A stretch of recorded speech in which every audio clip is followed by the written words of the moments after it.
Alright folks, my name is Freyn and today I'm going to be going over a couple of games in the P-40 Leoncello, or the lemon jello as some of us like to call it. So this is an Italian premium at 3.3 and it's been in the game for just over a year now, but I've never taken a look at it before now, and the only reason this is changing is because the Italian tech tree is supposedly coming in the next patch. Before the end of the year, it's been said, at least. So with that in mind, I felt it was a good time to pick this up and take it out for a spin. Maybe grind a bit of crew and get used to it before the main tech tree appears. Give me an idea of what I'm playing with. Now, this first clip is actually my first ever game in the tank. And first target, BT5. Not really the damage I was hoping for there. But he's down, picked up an assist. This does have 270 grams of filler in its APHE shell. Now, for context, that's more than an IS-2, and so a little disappointed at how much damage it actually did. But never mind that, just a quick repair from that barrel break. Bit quicker than I would have expected actually, although it was only red. I'm continuing to advance down this ditch to see if I can get a flank around the cap. My team's pushed in there, but I know there is another BT down here. Now this should be a pretty tough target for him. If you've played the T-34s, you can compare this to probably the 1940, at least that's how I was expecting it, both in terms of shell performance and armour. But that little BT-7 did pen my turret and almost potentially killed a crew member. So certainly not off to the great start I was hoping for in terms of protection on this vehicle. And that is, well, further evidenced by the fact that I am getting penned from above by a plane. I'm pretty sure anyone who's watched my channel for more than about 2 videos will know just how I feel about being taken out from above like this. It certainly frustrates me a lot. And so it's not great in my book that the tank can be taken out from above so easily. But we're back on the move. That's a little more like the shell performance I was hoping for. Still seems a little on the low side for 270 grams, but it at least took out the M3 in one shot. But while all that was going on, they have capped the point. They've pushed my team back a little towards the spawn. And obviously, while I didn't want that BT to live, it has taken me out of the action, so I need to start heading back in and see if I can lend a hand. I would like to grab the cap on the way past, but it's probably not too safe right now, not on my own like this. So instead I'm going to push down, see if I can just take out a couple more enemies where I can see them. So one into the back of that M3. There's no other targets just yet though, so I'll swing in, I'll decap it, and I'll move on. Evidently, someone in the air really wanted me dead. This was a full down too, which is obviously pretty nice for the first game in a new tank. Ease you in a bit, if only that happened more often. Now of course this was the first game I'd ever played in Italy, so I am in a completely stock crew for this tank. Not a stock tank, of course, it is still a premium, but I don't have any points put into anything like reloading or tank driving or anything like that, so it's turning a little sluggishly. PD3 crashing trying to strafe me. I was certainly not popular with those aircraft. But as said before, no intent to stay here. Of course it would be great to start getting those tickets bleeding. But right now all I'm interested in is stopping our tickets dropping down. Moving on, and let's try and head back and see if I can clear our spawn a bit. And of course, in theory, my decapping that might also make a few of those people at our spawn turn around, come head back, see if they can find me. So relieve a bit of pressure on my team to be able to push back out into the map. Again, there we go with the protection of well, not really a lack of, it is still a reasonably armoured tank, but not living up to quite what I was hoping. I was expecting something along the lines of the early T-34, the 1940, and yet I am finding myself getting penned by an anti-aircraft gun. So, not ideal. Something else down that road firing machine guns at me. No idea what, but now I'm choosing to pop smoke. Not really sure if it was the ideal move. Obviously, getting the artillery hit on the AA was fantastic, though. But often the enemy still knows where you are, especially when you've got no engine like this, and so they might just pop out and continue to hit you while you're in the smoke. Now, with a normal tank, there is of course a good chance that he's going to pop out, not know where I am, take a shot and miss. That's not really a problem for an anti-aircraft. He can just hold the fire button and move his mouse back and forth until he hits me. So, probably not my greatest move in the end. It did seem to help, but yeah, not something I want to be in the habit of doing. Still, we are repaired, my team has pushed out the spawn, and we are capping. I'm heading a bit further over to the side. I know there was something over here that was trying to machine gun me while I was repairing. That's what I'm looking for. Seeing a few shapes in the distance. Actually, a second one just crossed that same gap as I started to turn away. Now that's a B1 turret. That's too tough for my APHE rounds. Swap to heat in order to try and get through him. M16 happened to drive past. Now that will hull break from the heat, so it ended up being quite handy anyway, despite losing track of that B1. Again, high level crew would probably help me here, just being able to rotate my turret a bit faster. Whether it would have been fast enough to actually save me, I don't know, but it would help. Now, with this being one of only 2 vehicles in the Italian tree right now, there's obviously no backups. So instead, you get to spawn the Leoncello up to 3 times. This now, of course, being my second spawn. There's the B1 in the distance. So I'm loading heat for him. It's got a 100mm pen, so good chance of getting through. Although clearly doing rather limited damage. So just going to keep lobbing shots at him until he's finally down. Again, I've been finding the shell's performance too, well, they don't feel as advertised. Although lately I do wonder if an old bug has reared its head again.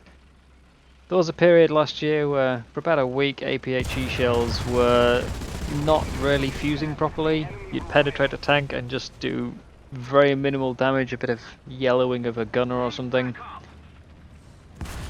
And I've been noticing this a lot lately. Not necessarily in the 2 clips I have for you today, but certainly in some of the games I was playing with this tank and with others in the past few days. It's been a bit hit and miss when it's come to shell performance. But I've managed to clear a path and start heading back into this cap. Let's see if we can get things under control. Now that little roof gun you can see, that machine gun mounted on there, that barely has a vertical arc. It's worth noting, so you're not going to be shooting down too many planes with it. It also does not have any horizontal arc at all. It purely points directly forwards in line with your main cannon. And it doesn't exactly have a lot of ammo either, so it will help you a little bit with some open top vehicles, but I wouldn't really want to count on it for self-defense when it comes to aircraft. Now, due to all the smoke, I had no idea exactly what was down this road. I figured it was going to be an anti-aircraft gun because it seemed like a lot of machine gun fire. Thinking an M16 or an M13, turns out it's actually an M8 Scott, which I was completely oblivious to as I drive around this corner. I can see him plain as day while I'm doing this commentary, but I did not notice at the time. Now, not my most perfect shot, I clipped his mantlet, but I would have still expected a bit more damage from that heat round. So again, shell performance seems a bit off for me. I do wonder if the stat cards quite match the in-game performance. Now, as far as I'm aware, the stat cards, for ammo at least, are auto-generated from the files. But there's been just some really odd shell behaviour. There was a couple of games, none of which are shown in this video, but there were a couple I took out the heat round as the primary because I was heavily up-tiered. And it seemed to be, well, not doing what I would have hoped. Failing to penetrate the side of Cromwell's, for instance, which with a 100mm pen you would really hope to be getting through. But in spite of all this game has worked out quite well. Full down tier naturally helps quite a lot. I'm swapping back and forth between shells depending on the enemies I see. A heat round will go through an anti-aircraft gun well. APHE can be used for the majority of these targets, what with them being lower tier and weakly armoured. It does struggle with certain opponents though. Any form of Sherman, you're probably going to struggle with the APHE frontally. If you start fighting Russia, you're not going to be able to touch KVs, and you're probably going to struggle with T-34s as well, unless you hit them in just the right spot. So that's the end of game 1, 12 kills, the 1 cap. Shame about that 1 death, but let's move on to game 2. This time on Fields of Normandy and the opposite situation. It's no longer a full down tier. We're now on the lower end of the scale. Now, as always, I come out to the northern flank. I do think it's best to stick with your comfort zone. This is where I normally play. I know the terrain very well. And of course, if I'm in a new tank, I want to try and eliminate as many variables as I can for my performance. So going to where I have a fair confidence in the terrain is going to help. Now, surprisingly, didn't see anything on my way up here. But there are a couple of tanks just around this corner. First that M10, now 1 shot, and now there. Does that really feel like 270 grams of filler to you? That's more like it. So, reasonable start, quick 2 kills there. Our team has completely overwhelmed the C point and then pushed on to A, so I'm not expecting too many more people to respawn on this side of the map. When you know there's that heavy of an enemy presence, it's probably not the wisest to spawn back into it. By all means, you want to head over here and try and get hold of those caps, but that spawn is going to be pretty hard to get out of in one piece. Having said that, doesn't mean there won't be someone there, so I want to keep myself safe as I drive back towards the C cap.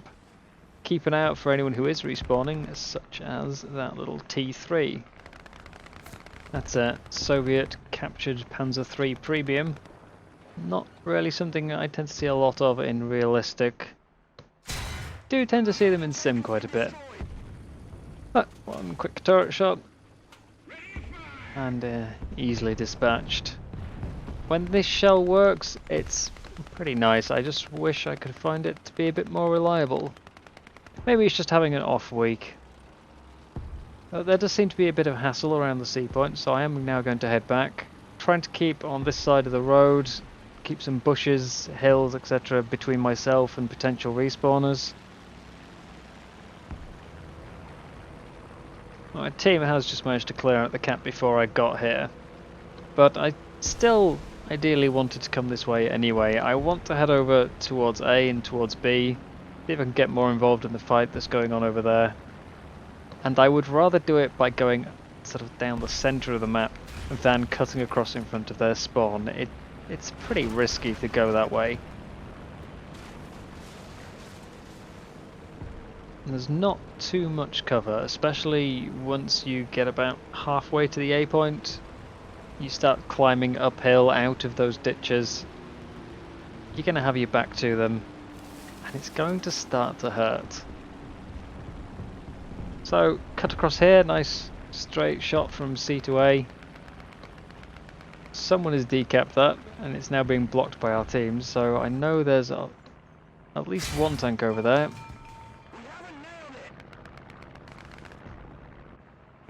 Let's take out this M10 before I head off.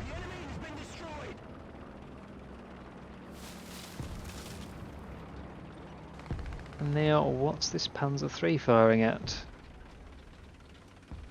Heat would be the better choice for a Valentine, in my opinion. Can touch it with APHE, but heat is going to be more reliable. Although you do still, of course, have the problem of emptying your breech of the existing shell. Now, I'm quite proud of this spot here. It's wasn't a great deal of him showing. It's just a slight discoloration. So that's a chappy down. And it's shots like that that make me really glad I do bring primarily APHE. Any tank where you sort of have to bring a mixture of ammo to be fully effective is obviously at a disadvantage. You can't unload a shell from your breech without firing it, and that's going to give you away. If I had to take a shot at that Valentine, it would have been better for me to probably shoot the ground and not show myself before loading the heat rounds. But that's still time and still a shot noise and shot smoke that could give me away. If on the other hand I just choose to fire the APHE at him, then, well, he's definitely going to know I'm there. And then of course my third option is to only bring the heat round, knowing that it will always be my best chance of penetrating anything. But if I do, I can't make shots like that. There's no way the heat round would cause that level of damage. Of course, this ammo dilemma isn't exactly unique to the Leoncello, but it is a decision I've got to make. Now, quick skip forward. The enemy has now retaken C. I'm starting to head my way back over there, see if I can clear it out and retake it. There is a KV-1 on the B point, so I'm not particularly wanting to head that way instead. I do have the heat rounds, but from my experience across the day, this being one of the last battles I played in this tank, as opposed to the previous clip, which was the very first battle, well, I've learnt that taking on KVs, even with the heat, is pretty troublesome.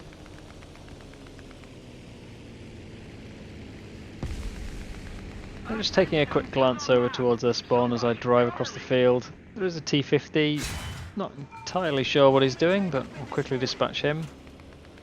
Although, the right decision? Yes, no, who knows? There is of course an enemy on C, and I know there's an enemy on C, so tunnel visioning my way off in the wrong direction is sort of asking to get shot really, and I wouldn't have been surprised if that had happened. That's a Cromwell. And there's my non-penetration with the APHE. So,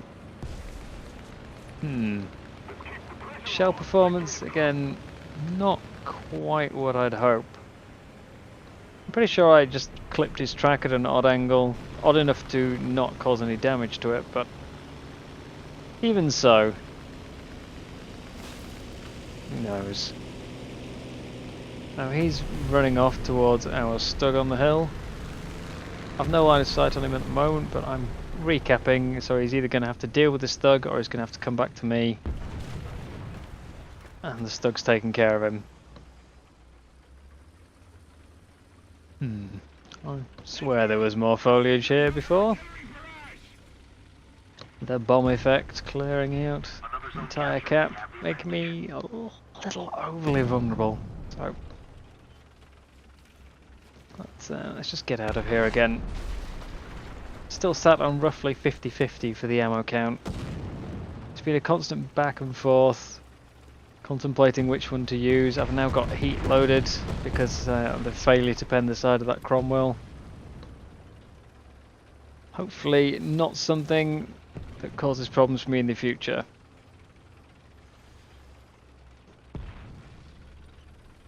And as with before, let's start looping back around to the A camp. We've got a few more players in the C area than A. I'd like to balance that out, especially as I know there's still a few enemies at B. They're likely to push A anytime now, especially if they want to try and win. So we could do with a bit of reinforcement. I'm just going to move my way up the field again, keeping my eyes in the direction that I'm anticipating reinforcements.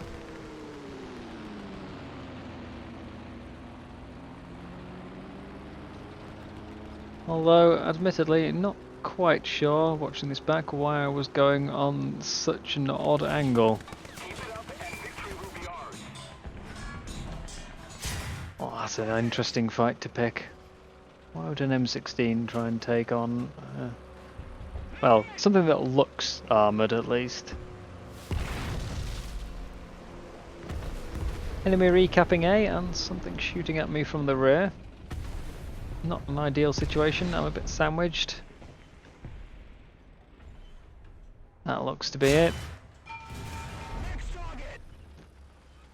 A quite surprising result there, that was APHE not heat. Of course the Valentine was sat perfectly at a nice flat angle, so no additional work for the shell to do, but I'm still pretty surprised that managed to kill him. Of course, it has been quite a while since I looked at the Valentine's armour profile, so it's probably not quite as thick as I was remembering. Still, that's kill number 10. That just about rounds this game out. No more action, so that just about brings the video to a close. Ultimately, I think the Leoncello is worth picking up if you like low tiers. Certainly if you've got any sort of anticipation for the upcoming Italian tech tree. It's not as good as I was hoping. I had been told that it was quite a little powerhouse, well armoured with a real monster of a gun. Certainly I knew the penetration was going to be low, but I'm a bit disappointed in the shell performance, although again, as mentioned previously, it may just be a bug. The armour is, I think, more of a letdown for me. It can take a few hits, certainly, but it's not something I would want to rely on. I'm not going to be going as aggressive as I would in a T-34. But that's all for today, so as always, thank you very much for watching. I hope you've enjoyed, and I will see you next time.